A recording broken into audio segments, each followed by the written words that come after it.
What's going on, Cowboy Nation? This is the Angry Cowboys fan bringing you my opinion on the Dallas Cowboys' last game against the Arizona Cardinals and how this loss has exposed the defense. But it also exposed some of the fans that we got in Cowboy Nation. So, if you're DC for life, you're truly DC for life, hit that subscribe button and let's talk about America's team. Last Sunday's game against the Arizona Cardinals, it didn't go well. As you can see on the screen, it didn't go well. They gave us our first loss and we gave them their first win of the season. We are now 2-1 heading into the Patriots game this weekend. And we're stuck wondering what the F happened. What happened to the Cowboys from week 2 to week 3 that would cause for them to go into Arizona and lose that game? Was it Trayvon Diggs? Was it the fact that we lost Trayvon Diggs? Or was it the fact that we had 3 missing starters on our offensive line? Was it Dak Prescott? Because a lot of people online want to give flack to Dak Prescott. No. It was the coaching.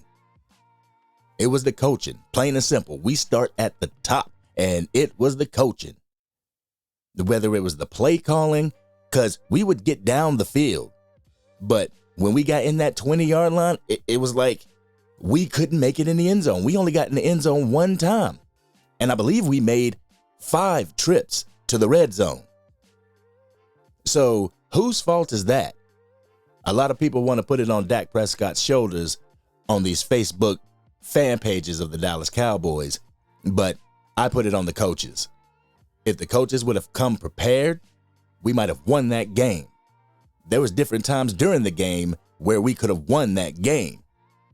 But the coaching, the play calling, it just wasn't there.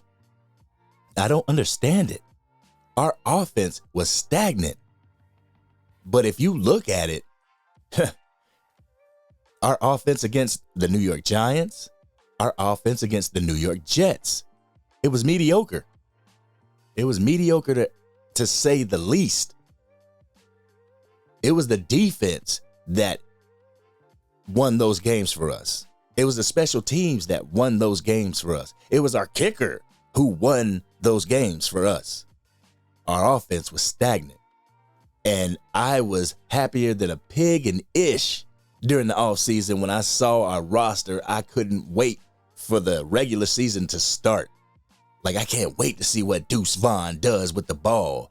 I can't wait till they get the ball in the hands of Cavante Turpin. Them two did not see the field this past game. Don't understand why, but they didn't see the field, which is crazy. The O-line, we were missing 3 starters. We were missing Tyron Smith. We were missing Tyler Biadasz. We were missing Zach Martin. But I can kind of understand where the coaches were coming from. Do you really want to put Tyron Smith back in the game when he is questionable at best with an injury? Against the Arizona Cardinals? No. Hell no. I would rather Tyron Smith play against the San Francisco 49ers a couple weeks from now instead of play against the Arizona Cardinals. We need our best to try and beat the best. So I kind of understand why they didn't have those offensive line men starting. But if you're going to have backups, these backups need to do their job. They need to protect our quarterback. Another thing that I put on the coach's head was the decision to go for it instead of kicking the field goal. If you would have kicked the field goal, you got the ball back. You were down by 5 at that point. So if you would have kicked the field goal, you would have been down by 5. We got the ball back. We could have marched down. But hey, the red zone is our kryptonite. Also, I remember talking to my brother about the upcoming game with the Arizona Cardinals, and I told him, I don't feel good about this. I don't feel good about it. Why didn't I feel good about it? Was for the simple reason that When we faced Joshua Dobbs, when he played for the Titans acquired him, what was it, like a week before they played us? And then he came out and they had him looking like Joe Montana. He was completing all kinds of passes. He was running the RPOs, getting away from the defense. We almost lost that game. So when I saw that Arizona Cardinals had Joshua Dobbs, I'm like, oh boy, here we go again. And one of the first plays from Arizona, within that first sequence, Joshua Dobbs runs for what? It was a long run. I don't have it right in front of me, but it was a long run. Come on, man. This man had 6 carries throughout the game, and y'all couldn't stop him. What in the hell is going on, Cowboy Nation? Joshua Dobbs finished the game 17 for 21 with 189 yards passing and 1 touchdown. It wasn't Joshua Dobbs that was carving us up. It was the running game from the Arizona Cardinals that kicked us in the mouth. We sitting here during the offseason, during the NFL draft, talking about we are going to draft people that can plug up the middle, that can stop the run.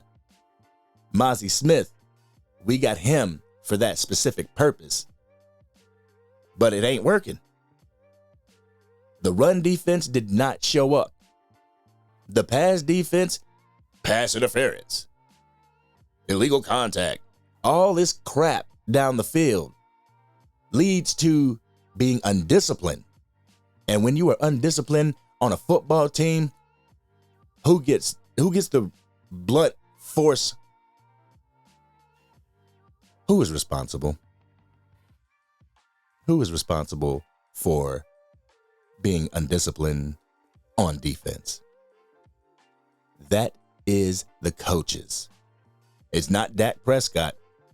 Dak Prescott can't sit on the line and not go offsides. Dak Prescott ain't doing pass interferences. Stop putting it on the quarterback.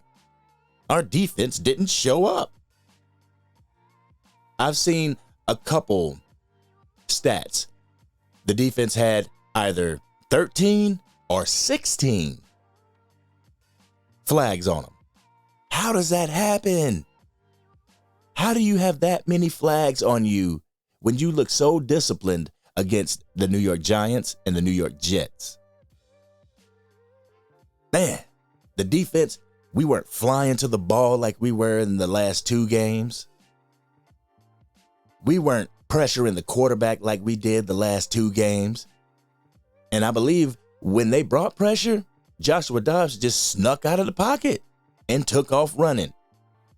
So, if you cannot stop Joshua Dobbs, how in the hell are you going to stop Brock Purdy? How are you going to stop Jalen Hurts? How are you going to stop Tua Tagovailoa? And Miami has that offense right now. How you going to stop that? We need to get right, guys. We need to get right on the defensive side of the ball as well as the offensive side of the ball. We need to get right on special teams because Kevontae Turpin had a plus 60-yard return that got brought back because of a penalty. Come on. This is why I made the Angry Cowboys fan page, because the Cowboys sometimes piss me off. But I will never throw my jersey in the trash. I will never bad talk my quarterback or anybody on the team. I'll give you my perspective, but I'm DC for life, which means I'm in it for life. Win, lose, or draw. Also, at the conclusion of the game, you had fans and players alike bitching about the refs. Come on. The refs, for real? There was one call. Micah Parsons went in. He was ready to sack Joshua Dobbs in the end zone, but there was a holding call. They said that the holding started before the goal line, before they entered the end zone. Everybody's like, oh, they robbed us of 2 points. They robbed us of 2 points. Like, okay, they robbed us of 2 points. We weren't down by 1.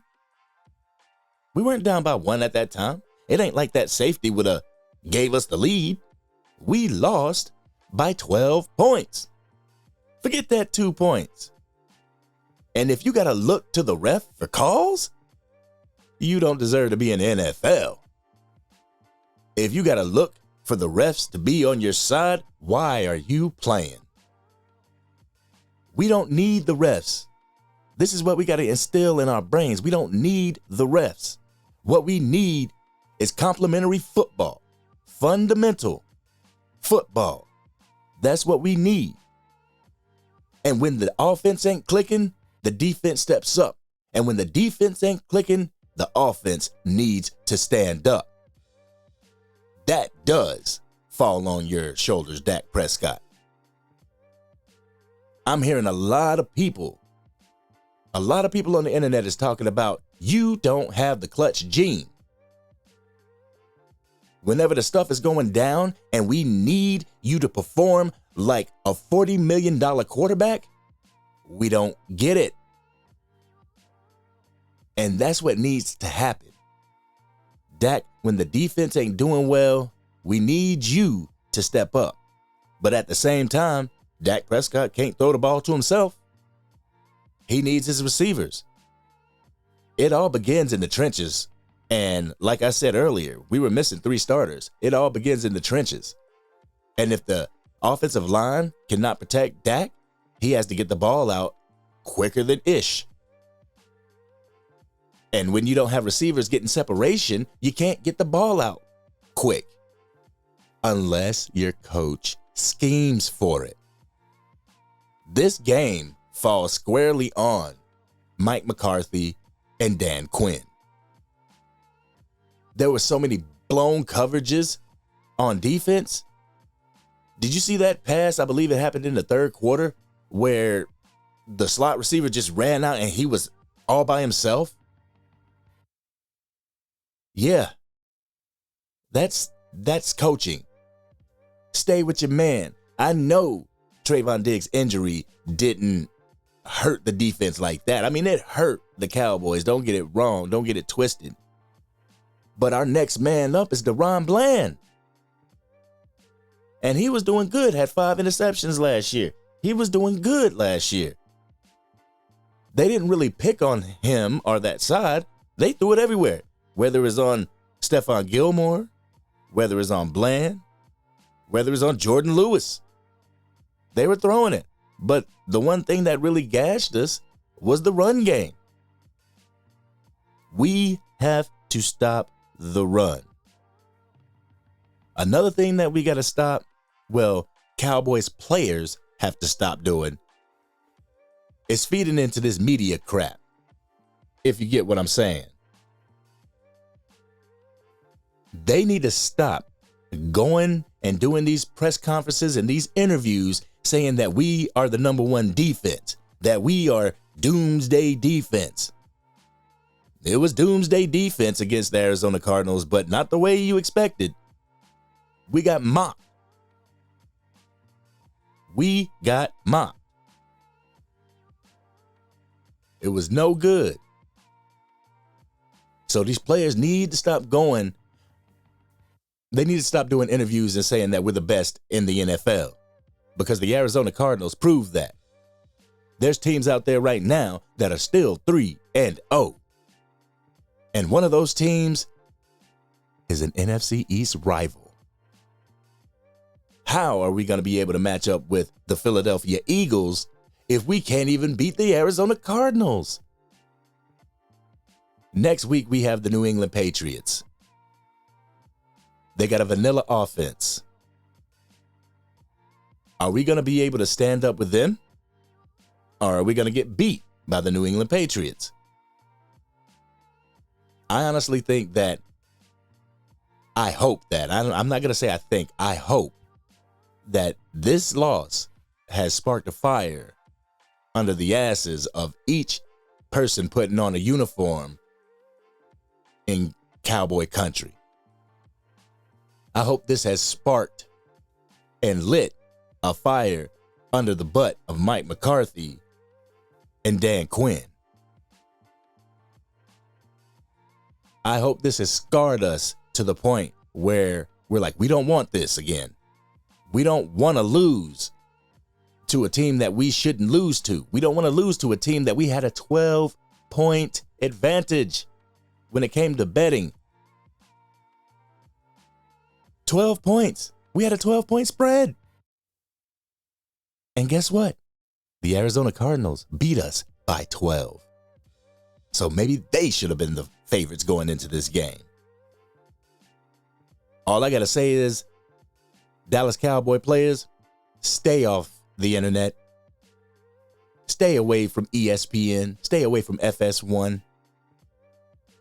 Because the more you watch it, the more they pump your head up, the more you get smacked in the mouth when it doesn't come to fruition.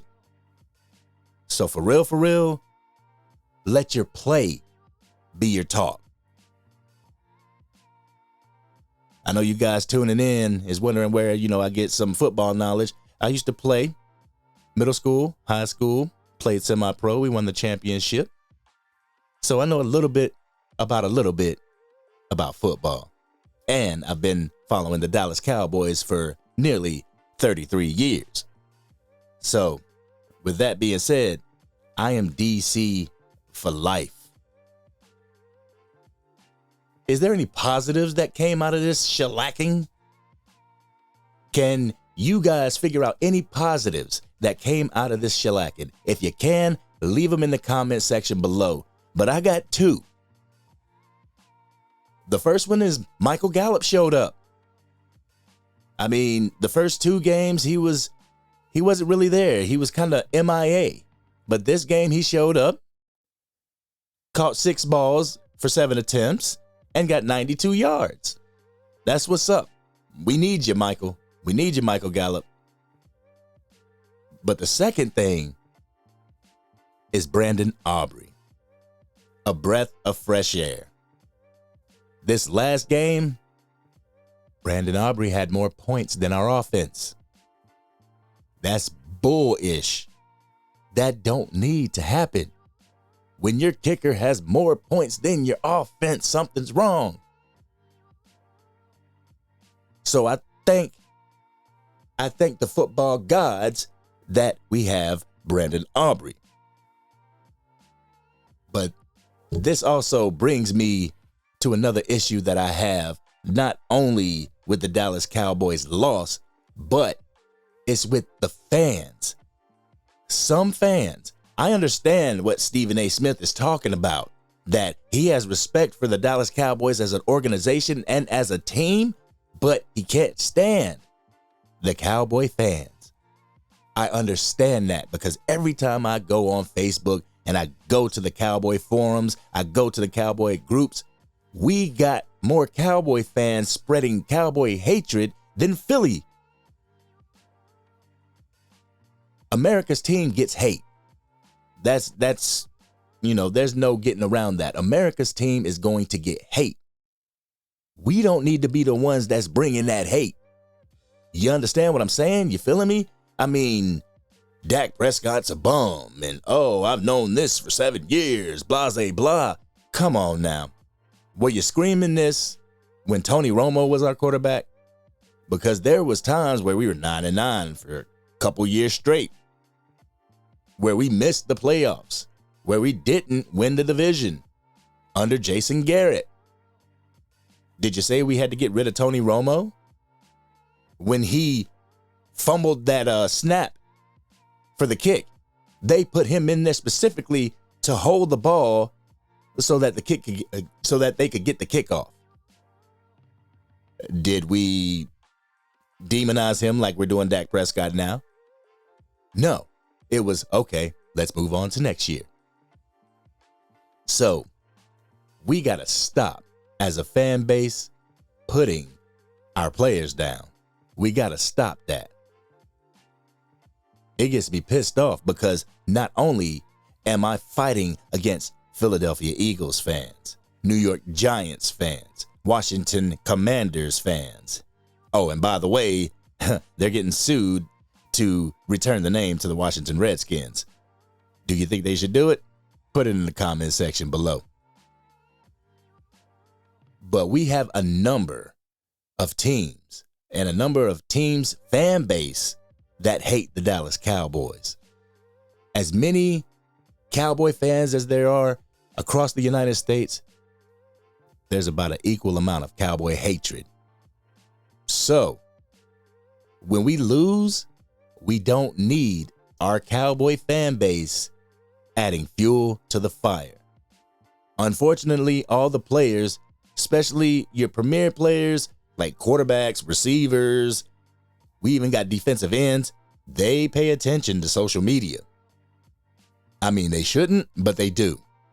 They pay attention to social media. And when they see Cowboys fans out there talking about Dak Prescott sucks, this was all Dak Prescott's fault, you don't think that's going to bring the morale down of your quarterback? You don't think that you're going to have any say if he bounces back from this loss? You're supposed to be a Dallas Cowboy fan. Be a Dallas Cowboy fan. Don't be a hater like the Philadelphia Eagles. I mean, I pulled some of the posts from said Facebook group. And if I can find it, I just want to read a few of them to you. All right, we're going to start with the first one. The first one says, Dak is a dud. He's had 7+ years to develop and nothing. Time to get over it and move on. Send him packing and invest the money where it will help the team. I don't agree with the first of that post. I don't agree with Dak is a dud, because he's not. Dak Prescott has pulled wins out of his butt before, and he can do it again. We just have to have the offensive scheme for him to do so. And Mike McCarthy championed this Texas Coast offense. Is it just a revamped version of his Packer offense? Come on. I'm going to go to the next one. Dak is a second stringer at best at this point. How is he a second stringer? How is Dak Prescott a second stringer? I think I'm going to do a video on the second string quarterbacks in the league, and you tell me which one is better than Dak Prescott. I will even get some first stringers in there. You tell me that they're better than Dak Prescott. You tell me that Daniel Jones is better than Dak Prescott. You tell me Baker Mayfield is better than Dak Prescott. Ryan Tannehill, Andy Dalton. Come on now. I can go on. I know you haters out there are mad, and I know you Cowboys fans are mad that we lost, but you got to get off Dak's nuts for real. You got to get off his nuts. If you a Cowboys fan, you wouldn't be on his nuts. Leave that shit to the Philly fans. Leave that to the Philly fans. We don't need it from our own. That's like shitting where you eat. Let's go to the next one. The next one says, the quarterback made the offense look weak.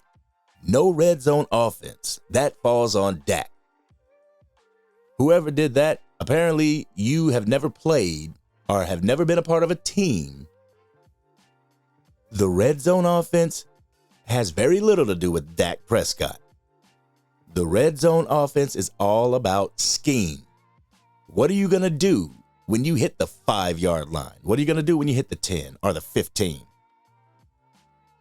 We didn't have a plan. It's like, oh, we'll hit the 10-yard line and just do what we do. No, the field is super short now. You got to figure it out. I would have been happier if they would have done like the Philly special in the red zone. Come up with something. You got gadget players. Cavante Turpin did not see the field other than punt and kickoff. Deuce Vaughn didn't see the field. You got gadget players. If your wide receivers are sewn up, get it out to your check down. Get it out to your running backs. And Schoonmaker, you need to step up, dude. That's all I'm going to say. Let's go to the next one. Dak is a choker. Cannot win games in the clutch. Not smart enough. Always thinking about money and women. When in the hell have you seen Dak Prescott worrying about a woman? Other than his mother, rest her soul. When have you seen Dak Prescott worried about a woman? The money thing, yeah, that's one thing.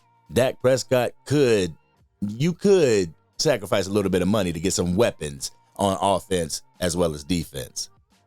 We ain't got to be a $40 million a year quarterback when we playing like a $25 million a year quarterback. So Dak, step your game up. Don't let the haters get in your head. Yeah, you threw an interception, so what? I don't give a damn if you throw 30 interceptions as long as we get to the Super Bowl and win it. You can have 500 interceptions, but if we win the game, that's what's up. But, you know, the media, they gonna spin the narrative any kind of way that they want to. But I'm gonna save that for another video. I'm gonna get to the next one. This is the last post that I am gonna read. And this post is kind of brain numbing because I don't know if this dude was doing talk to text or what, but it's hard to read. So bear with me as I stutter through reading this mental hurting post. It says, sorry, you're not going to convince me Dallas is going to clean up all their mistakes. And sorry, I'm not buying it because Diggs is out for, or 3 linemen are out. Shake my head. Online is trash. He meant to say the O-line is trash. Defense was shown last night is not top 5. Obviously, this was yesterday. Gilmore was exposed and he will become the weak link. On what team has Stephon Gilmore ever been the weak link? Come on. Y'all bugging. Where was I? All right, he continues to say, I mean, I can go on. Why wasn't Turpin in as wide receiver? Because Turpin is like wide receiver number 5? Because you had number 6? You got CeeDee Lamb, number 1, Michael Gallup, number 2, Brendan Cooks, number 3. Where do we have any room to fit Cavante Turpin in during the game? Where do we have any room to do that? We don't. So I kind of understand why Cavante Turpin wasn't in the game. I kind of understand why Deuce Vaughn wasn't in the game.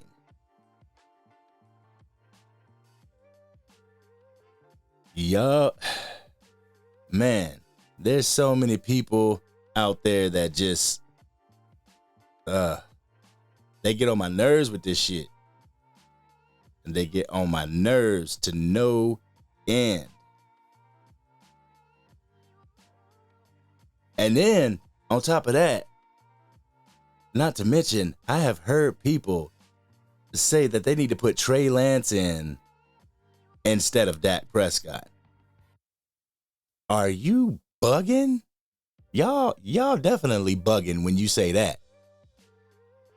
I mean, people say that they didn't see Cavante Turpin. We didn't see Jalen Tolbert either. And Jalen Tolbert is having a bounce back year. But we needed our weapons in the game. And our weapons, CeeDee Lamb, Michael Gallup, Brandon Cooks, Tony Pollard, Dak Prescott. Those are our weapons on offense. I mean, you can look at, Jake Ferguson or Luke Schoonmaker, but they ain't weapons like the aforementioned guys that I said. Also, I want to bring up something about, the red zone real quick. Why not use Hunter Lemke? Isn't that what we drafted him for? And people talking about we need to get Zeke Elliott back. Nah, we good. You can stay over in New England. That's why we drafted Hunter Lemke. So all we need to do is figure out what in the hell is going on, and maybe we can put together a win for next week. Because if we face the New England Patriots and we lose, we don't deserve to go to the playoffs. And I know I'm sounding drastic because it's only the third game into the season, but man, on paper, our team is stout. We needed to translate from paper to the field. And we need our Cowboys fans to be fans and not fair weather fans. If you know what I'm saying, go ahead and put it down in the comments below. If you like what you've heard, hit us with a like because it helps us with the algorithms. I am a new channel about the Dallas Cowboys, and I just want to share my knowledge of football and my love for the Dallas Cowboys with you guys. This is the Angry Cowboys Fan. I'll check you later.